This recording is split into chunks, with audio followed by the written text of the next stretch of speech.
Reflexão do dia 26 de novembro de 2025. Estamos reunidos em nome do Pai, do Filho, do Espírito Santo. Amém. E na liturgia de hoje, a igreja nos pede para testemunharmos Jesus. É o próprio Cristo que nos dará força. Nenhum fio de cabelo nosso cairá neste mundo sem um propósito diante de Deus. Assim, aquele homem e mulher que serve ao Senhor com a sua vida será honrado por Deus perante os homens. 34ª semana do Tempo Comum, quarta-feira, cor litúrgica verde. Santo do dia, São Leonardo de Porto Maurício, padroeiro dos sacerdotes. Ele soube honrar a Deus com a sua vida. Ele desejava ser mártir, mas o seu martírio não veio dando a vida, o seu corpo, o seu sangue por Jesus Cristo, mas entregando literalmente a sua vida a Cristo no exemplo de amor e determinação. São Leonardo, grande missionário do século XVIII, como lhe chamou Santo Afonso Maria Ligório, nasceu em Porto Maurício, perto de Gênova, Itália. Então, assim, desde 1676, ele passa a sua vida e no início do século XVIII. Foi um grande apóstolo e santo no exercício da via sacra. Era um grande amante da pobreza radical franciscana.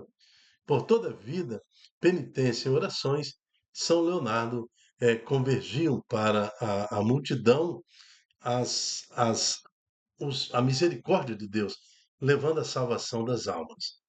E por isso, então, ele é considerado padroeiro dos sacerdotes, modelo de sacerdote e padroeiro. Te pedimos mais e melhores servos para a vinha do Senhor, que sejam homens de coragem e sabedoria, mas acima de tudo, saibam pastorear cada vez mais e fiel, levando o seu povo à presença de Cristo. Amém. Vamos preparar o nosso coração para colhermos hoje a palavra do Senhor. Leitura da profecia de Daniel. Naqueles dias, o rei Baltazar ofereceu um grande banquete aos 1000 dignitários de sua corte, tomando vinho em companhia deles. Já embriagado, Baltazar mandou trazer os vasos de ouro e prata que seu pai Nabucodonosor tinha tirado do templo de Jerusalém, para beberem deles o rei e os grandes do reino, suas mulheres e concubinas. Foram, pois, trazidos os vasos de ouro e prata, retirados do templo de Jerusalém, e deles se serviram o rei e os grandes do reino, suas mulheres e concubinas. Bebiam vinho e engrandeciam os seus deuses de ouro e prata, de bronze e ferro, de madeira e pedra. Naquele mesmo instante, apareceram dedos de mão humana que iam escrevendo diante do candelabro sobre a superfície da parede do palácio, e o rei via os dedos da mão que escrevia. Alterou-se o semblante do rei, confundiram-se suas ideias, e ele sentiu vacilarem os ossos dos quadris e tremerem os joelhos. Então Daniel foi introduzido à presença do rei, e este lhe disse: És tu, Daniel, um dos cativos de Judá trazidos de Judá pelo rei meu pai? Ouvi dizer que possuis o espírito dos deuses e que em ti se acham ciência, entendimento e sabedoria em grau superior. Ora, ouvi dizer também que sabes decifrar coisas obscuras e deslindar assuntos complicados. Se, portanto, conseguires ler o escrito e dar-me sua interpretação, tu te vestirás de púrpura e levarás ao pescoço um colar de ouro e serás o terceiro homem do reino. Em resposta disse Daniel perante o rei: Fiquem contigo teus presentes, e presenteia um outro com tuas honrarias. Contudo, vou ler, ó rei, o escrito, e fazer-te a interpretação. Tu te levantastes contra o Senhor do céu. Os vasos de tua casa foram trazidos à tua presença, e deles bebestes vinho, tu e os grandes do reino, suas mulheres e concubinas. Ao mesmo tempo, celebravas os deuses de prata e ouro, de bronze e ferro, de madeira e pedra. Deuses que não veem nem ouvem e nada entendem. E ao Deus que tem em suas mãos tua vida e teu destino, não soubesses glorificar. Por isso, foram mandados por ele os dedos da mão, que fez esse escrito. Assim se lê o escrito que foi traçado: Mani, Técio, Parsim.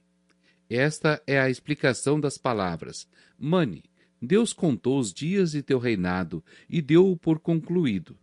Técio, fosse pesado na balança e achado com menos peso. Parsim, teu reino foi dividido, entregue aos medos e persas. Palavra do Senhor, graças a Deus. Daniel 3.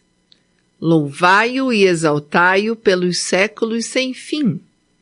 Lua e sol, bendizei o Senhor. Astros e estrelas, bendizei o Senhor.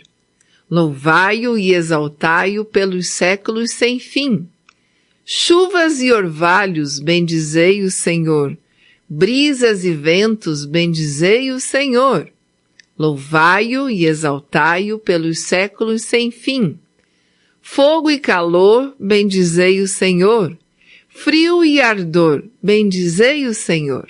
Louvai-o e exaltai-o pelos séculos sem fim. Proclamação do Evangelho de Jesus Cristo segundo Lucas. Naquele tempo, Jesus disse aos seus discípulos: Antes que estas coisas aconteçam, sereis presos e perseguidos, sereis entregues às sinagogas e postos na prisão, sereis levados diante de reis e governadores por causa do meu nome. Esta será a ocasião em que testemunhareis a vossa fé. Fazei o firme propósito de não planejar com antecedência a própria defesa, porque eu vos darei palavras tão acertadas que nenhum dos inimigos vos poderá resistir ou rebater. Sereis entregues até mesmo pelos próprios pais, irmãos, parentes e amigos, e eles matarão alguns de vós. Todos vos odiarão por causa do meu nome, mas vós não perdereis um só fio de cabelo da vossa cabeça. É permanecendo firmes que ireis ganhar a vida. Palavra da salvação. Glória a vós, Senhor. Aparentemente, aí temos uma contradição na Bíblia, né? Todos os vos odiarão por causa do meu nome, mas vós não perderei um só fio de cabelo da vossa cabeça. É permanecendo firmes, quereis ganhar a vida. Nós sabemos que alguns dos apóstolos foram decapitados. Então, literalmente, se interpretarmos esta passagem bíblica, nós vamos ver aí uma contradição, porque fios da cabeça foram perdidos.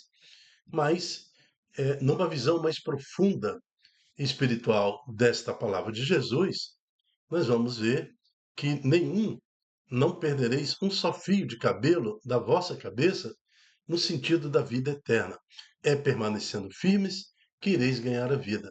Então Jesus não fala desta vida para os apóstolos, fala da vinda vindoura, da vinda prometida na ressurreição. É permanecendo firmes que ireis ganhar a vida. Ao ganhar a vida, você não perde um fio só de cabelo. Nada. Nada lhe é tirado. Mesmo que você seja triturado, mesmo que você morra no fogo, mesmo que você morra crucificado, decapitado, você não perderá nada, porque a vida íntegra, cheia de vida, está na pós-morte. Aquele que caminha a sua vida material, temporária, que nós chamamos vida substancial, com Jesus Cristo, ele já vive esta dimensão eterna. No batismo, nós deixamos de ser criatura.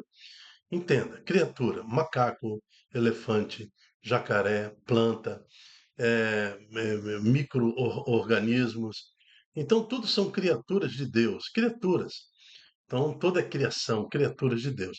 Mas quando você recebe o batismo, ainda pequeno, pela a fé de seus pais, dos vossos padrinhos, você recebe então o direito de ser filho de Deus. Então aí você vive a dimensão do Éden, imagem e semelhança de Deus, filho de Deus, que em Jesus Cristo nós tivemos a oportunidade de retomar a árvore da vida e viver novamente a dimensão de filhos de Deus. Filhos de Deus e imagem e semelhança de Deus, essa que nós perdemos em função de Adão e Eva, que nos trouxe a dimensão do pecado. Assim a humanidade conheceu a morte. Esta primeira morte, sim, você perde fio de cabelo, você perde pele, é decapitado e tudo. Mas aquele que morre em Cristo, ele ressuscita em Cristo, com o cabelo, com tudo direitinho, com o corpo celestial. Então, nada lhe é perdido. Mas aquele que morre sem Cristo, tudo que lhe foi subtraído é subtraído. E pior, aquele que morre sem Cristo viverá eternamente na escuridão, no fogo eterno. Então, é esse o grande desafio de entendermos, compreendermos isso. Lógico que a grande misericórdia de Deus atinge o homem e a mulher em todas as situações. E por uma lei eterna que é chamada lei da gradualidade, alguns podem encontrar salvação mesmo fora da fé católica cristã. Pode acontecer de ser salvo, sim, porque está escrito em Deuteronômio, capítulo 32, somente a mim cabe a justiça, somente a mim cabe o julgamento. Então, Deus é que julga, Deus que pratica a justiça. E nós temos um exemplo disso daquele ladrão que estava ao lado de Jesus. Ele nunca comungou, ele nunca frequentou a igreja, nunca viveu o sacramento, mas aquele homem que matou, roubou e sacrificou a opção de gente inocente, se arrependeu ao lado de Jesus. Porque não tem essa história de bom ladrão. Ladrão não é bom em ponto final, né? Então ele prejudicou pessoas, talvez tenha matado pessoas, talvez tenha destruído famílias, mas ao lado de Jesus ele se arrepende. E Jesus se vira para ele e fala: ainda hoje entrarás comigo no paraíso. Então, é esse valor universal da misericórdia de Deus que nós não conseguimos compreender. Mas fica aqui a promessa: todos vos odiarão por causa do meu nome. Assim diz Jesus aos apóstolos e discípulos. Mas vós não perdereis um só fio de cabelo da vossa cabeça. É permanecendo firmes que ireis ganhar a vida. Então, nesse final de mensagem, e também ligando aqui ao nosso santo de hoje, São Leonardo do Porto Maurício, que viveu essa dimensão de servir a Deus, né? Servindo a Deus com sua vida, tornando-se padroeiro dos sacerdotes. Olha só que bacana, né? Entregando sua alma, seu corpo, tudo que ele possui aos pobres e resgatando almas para o Senhor, encontra verdadeiramente o sentido na palavra de hoje. E nos inspira também a vivermos em santidade, para mesmo diante dos nossos pecados encontrarmos esta misericórdia que o bom ladrão encontrou, né, ao lado de Jesus crucificado. Somos pecadores, mas também somos merecedores da misericórdia de Deus. Que a misericórdia do Senhor encontre em nós acampamento, que os olhos do Senhor se virem para nós e encontre boas obras. Agora, nós temos a contradição de Baltazar, filho aí de Nabucodonosor, que se converteu a Deus. Mas ele, então, numa orgia, vivendo a dimensão babilônica, né, da prostituição, trazendo à mesa da refeição as prostitutas, fazendo consagrações a ídolos falsos, e ainda por mais pegou os utensílios santos que eles tinham na deportação de Israel, tinham trazido como tesouro, e começaram a beber, desonrando o Deus de Israel. A mão do Senhor escreveu numa parede, e lá estava escrito 3 palavras, né? Que, na verdade, eh, foram palavras que determinavam a a primeira expressão, mená, tecel, parsim, 3 palavras. E esta é a explicação das palavras, mené. Deus contou os dias do teu reinado e deu por concluído. Olha só se já pensou Deus falar isso para nós?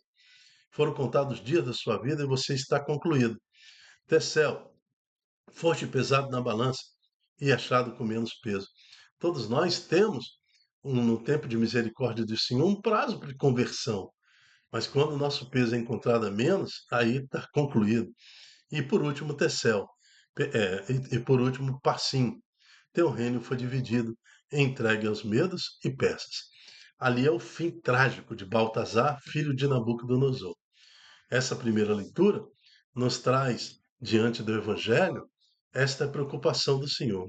Todos vos odiarão por causa do meu nome. Permanecei firme, mas vós não perdereis um só fio de cabelo de vossa cabeça.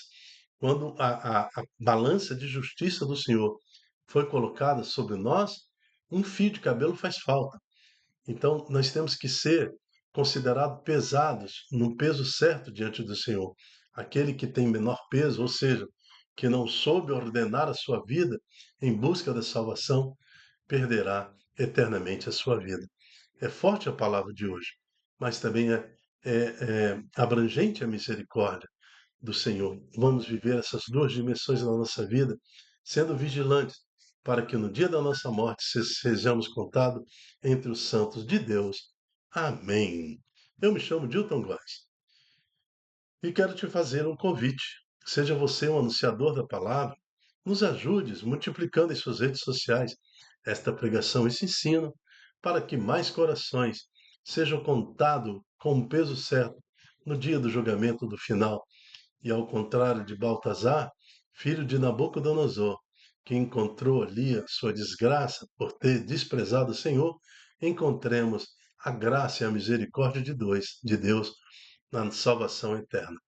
Tudo isso louvamos a Deus e bendizemos ao Senhor pelo nome de Jesus. Seja você também um anunciador da boa palavra.